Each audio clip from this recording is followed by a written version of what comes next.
À la une ce soir, le Grand Prix ASCAD 2014, la congrégation Notre-Dame de la Paix, grand vainqueur. Alerte en Côte d'Ivoire, le patrimoine forestier a perdu 75% de sa superficie en moins d'un siècle. Dans le dossier du dimanche, l'assaut de fort au chevet de nos forêts. Enfin, le Soudan du Sud s'enlise dans la guerre civile. Plus de 2 millions de déplacés et 50 000 victimes après un an de conflit meurtrier. Et au cours de cette édition, nous allons échanger avec la nouvelle Miss District Côte d'Ivoire 2015. Bénédicte Koua est sur notre plateau. Bonsoir à tous, je suis ravie de vous retrouver pour cette nouvelle édition. Je vous le disais dans les titres, la congrégation catholique Notre-Dame de la Paix remporte le Grand Prix ASCAD 2014. Pour cette 4e édition, les différents lauréats devaient montrer à travers leurs activités ou œuvres la promotion de l'éducation de la jeune fille. La cérémonie de remise de ces prix s'est tenue récemment dans la commune du Plateau en présence de nombreuses personnalités. Les temps forts avec Herman Niamia. Le Grand Prix ASCAD 2014 remporté par la congrégation de Notre-Dame de la Paix. Cette congrégation, à travers le projet qu'elle a proposé, a su convaincre le jury. Il s'agissait pour les différents candidats de montrer, à travers leurs activités ou œuvres, la promotion de l'éducation de la jeune fille. Comme notre mission fondamentale, c'est l'éducation de la jeune fille et de la femme en milieu rural et urbain, nous nous sommes retrouvés donc très à l'aise dans la présentation de ce projet. La congrégation de Notre-Dame de la Paix part avec une somme de 5 millions de francs CFA plus une médaille. Les autres prix ont été respectivement attribués à Meka Lorugnon, 2e, et au professeur Paul Aouli, 3e. Tous deux partent avec une enveloppe d'1 million pour le second et 500 000 francs CFA pour le 3e. Selon les initiateurs, l'action de l'ASCAD vise à encourager les ONG ou personnes qui œuvrent pour la promotion de la jeune fille après cette décennie de crise qui a fait baisser le taux de scolarisation de la jeune fille. C'est un prix qui récompense le mérite des personnes qui se sont mobilisées dans un domaine d'activité utile à la société ivoirienne. Notons que l'un des objectifs de l'Académie est de contribuer au développement intégral de la personne humaine, en particulier de la femme, surtout de la jeune fille. Les fêtes de fin d'année s'annoncent étincelantes dans la commune de Yopougon. La municipalité prévoit plusieurs événements festifs, notamment le village de Noël qui aura lieu du 23 au 25 décembre prochain au complexe sportif Jesse Jackson. Le village de Noël propose des activités ludiques et amusantes pour enfants, des spectacles et plein d'autres surprises. De quoi rendre heureux les enfants qui ont été sages durant l'année 2014. Célébrer Noël comme cela se fait en Europe à travers exposition d'articles, arbres de Noël, décorations, guirlandes et chants de Noël, c'est le vœu de l'ONG SOS Perpétuel Secours, initiatrice du village de Noël au complexe sportif de Yopougon. Cet événement va plonger les enfants de la commune dans l'ambiance du rêve et du divertissement de Noël, indique Maître Mazur, premier responsable de l'ONG SOS Perpétuel Secours. Village de Noël à Yopougon vise également à raffermir les liens entre parents et enfants et à donner toutes les raisons aux tout-petits d'être heureux pendant la fête de Noël. Fête du village de Noël 2014, une fête que nous allons pérenniser chaque année et permettre vraiment à tout le monde, aux enfants, aux parents, de trouver un cadre idéal de regroupement et de partage. Nous voulons donner un cachet particulier à la fête, donner la possibilité à tous les enfants de fêter dans les meilleures conditions. Le village de Noël de Yopougon se tient du 23 au 25 décembre 2014 au complexe Jesse Jackson de Yopougon. 15 000 visiteurs sont attendus et l'événement sera marqué par la distribution de cadeaux aux enfants issus de familles démunies. Un reportage de Serge Colléa. Nous vous l'annoncions dans nos précédentes éditions, Bénédicte Koua a remporté la couronne de Miss District Côte d'Ivoire 2015. Elle a été élue le 12 décembre dernier à l'hôtel communal de Cocody. Bénédicte Koua, étudiante en première année finance comptabilité, va représenter la Côte d'Ivoire en février 2015 à la grande finale de Miss District International. 25 candidates pour une couronne. Voilà l'équation qu'il fallait résoudre ce vendredi lors de la 9e édition du concours Miss District Côte d'Ivoire. Tenue de ville, tenue olympique, grand oral, les jeunes filles venues d'Abidjan et des villes de l'intérieur se sont exprimées sans réserve. Chacune avec un même objectif, représenter la Côte d'Ivoire au soir du 7 février 2015 au concours Miss District International. La Miss de ce soir, dès lundi, elle est candidate au concours Miss District International. Elle devra se préparer à faire des tenues traditionnelles pour pouvoir représenter dignement la Côte d'Ivoire. Au départ 25 à bord du Titanic, elles ne seront que 10 à survivre. Et en attendant le verdict final, le public a déjà son idée sur le trio gagnant. Pour le numéro 12, le numéro 1 et le 2. 15, numéro 4, numéro 7. Le 14, la Miss, le numéro 22, première dauphine, et le 4, deuxième dauphine. Finalement, le trio qui aura retenu l'attention du jury est celui de la Miss District Nationale 2015, Bénédicte Kwa, avec une moyenne de 14,82 sur 20, de la première dauphine Mati Kwasi et de la deuxième dauphine Linda Diwa. Rendez-vous donc le 7 février prochain à Abidjan pour la finale du concours Miss District International. C'était un reportage de Laetitia Manglé. Et quelques jours seulement après son élection, la jeune Bénédicte Kwa revient pour nous sur sa victoire. Tout d'abord, bravo pour votre sacre et bienvenue. Merci, madame. Alors, dites-nous, il y a beaucoup de concours de beauté ici en Côte d'Ivoire. Pourquoi vous êtes-vous présentée à Miss District Côte d'Ivoire? Je me suis présentée à Miss District Côte d'Ivoire tout d'abord à cause du volet humanitaire. Vu que Miss District fait beaucoup de dons, c'est pourquoi j'ai décidé d'y participer. D'accord. Alors, on s'imagine qu'il y avait un sentiment de peur. Quelle a été votre plus grande peur pour ce concours? Ma plus grande peur, c'est de ne pas être dans ce trio-là. Je voulais forcément représenter la Côte d'Ivoire le 7 février 2015. Alors, selon vous, pourquoi est-ce que le jury vous a choisi? Qu'est-ce qui a fait la différence? Madame, je ne sais pas. Je ne sais pas vraiment pourquoi. Je ne sais pas.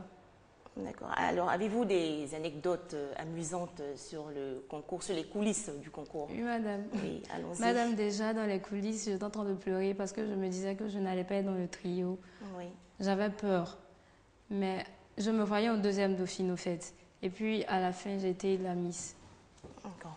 Parlons un peu de vos ambitions. Vous parliez tantôt d'humanitaire. Quelle cause comptez-vous défendre durant votre année de règne? Je suppose que c'est l'humanitaire. Et pourquoi? Tout d'abord, je veux bien me préparer pour la compétition mondiale afin de pouvoir mettre en exergue l'image de mon pays. Ensuite, je veux bien continuer dans l'humanitaire en luttant contre l'analphabétisation. Voilà. Alors revenons sur le concours qui va se dérouler en février 2015, Miss District International.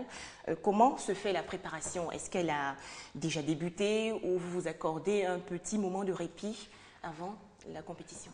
Avant la compétition, je me prépare sur le côté humilité et sagesse, madame. Est-ce que vous êtes confiante? Parce que les épreuves se déroulent ici en Côte d'Ivoire. Oui, madame, je suis confiante. J'espère être la Miss internationale. D'accord. Alors, un message aux Ivoiriens qui vous ont soutenu et continuent de vous soutenir? Avant tout, j'aimerais remercier toutes les 24 candidats qui n'ont pas démérité. Aussi, j'aimerais leur dire merci de m'avoir accepté, d'avoir permis aussi que je sois la Miss. J'aimerais leur dire merci. Et puis, j'aimerais dire merci à toute la population ivoirienne de m'avoir soutenue et puis d'avoir cru en moi. J'aimerais bien qu'ils continuent de me soutenir lors de la finale internationale. Merci, madame. Merci beaucoup, Miss District, et surtout, bon vent pour la suite. Merci, madame. Ailleurs en Afrique, le Soudan du Sud, ravagé par la guerre civile. Le 15 décembre 2013, des combats ont éclaté à Juba, au sein de l'armée sud-soudanaise. Aujourd'hui, le bilan de cette guerre est catastrophique. Plus de 2 millions de déplacés, 50 000 victimes et 900 000 enfants souffrant de malnutrition. Autrefois, cette église servait de sanctuaire pour les habitants de bord. C'est désormais le tombeau d'une quarantaine de personnes massacrées il y a un an. Cette femme est la seule survivante. Aveugle, elle reste traumatisée par les cris des mourants. Ils m'ont trouvé ici et ils m'ont traîné dans le camp où ils tuaient les gens. Il y avait beaucoup de gens et ils ont commencé à les tuer. J'ai entendu les balles. Je pense que Dieu m'a sauvé. Une année s'est écoulée au Soudan du Sud depuis les premiers affrontements entre plusieurs factions militaires dans la capitale, Djouba, le 15 décembre 2013.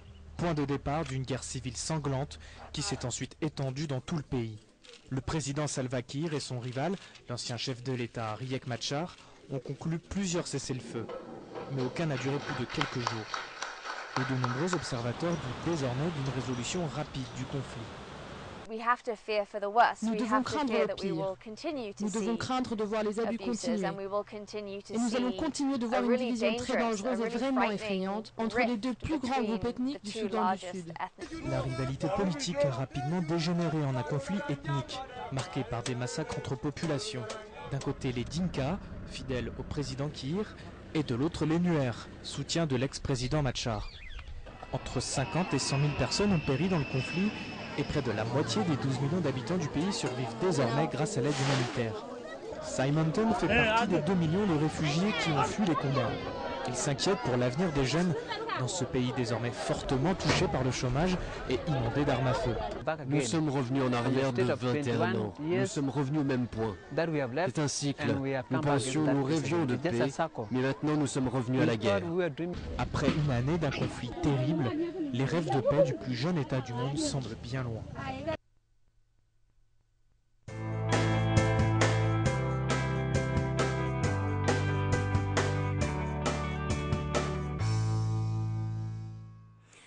Il faut agir vite pour sauver ce qui reste du couvert forestier ivoirien.